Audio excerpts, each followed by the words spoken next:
তাদের রুহের মাগফিরাত দেন, তাদের শান্তি দেন। আমরা তাদের মনে যাতে সেটা যেন আমরা অংশ রাখি। আর মোনাজাতে যারা আহত হয়েছে, যারা স্বাভাবিক জীবন থেকে বিচ্যুত হয়ে গেছে, এই দেশের জন্য নিজেদের স্বাভাবিক জীবন ত্যাগ করতে যারা বাধ্য হয়েছে, তাদের স্বাভাবিক জীবন যাপনের ক্ষমতা দেওয়ার জন্য, রোগমুক্তির জন্য আল্লাহর কাছে জন্য আমরা প্রার্থনা করি।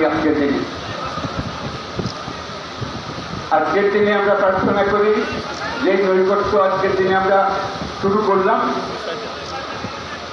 এই নৈকট্য এবং এই ঐক্য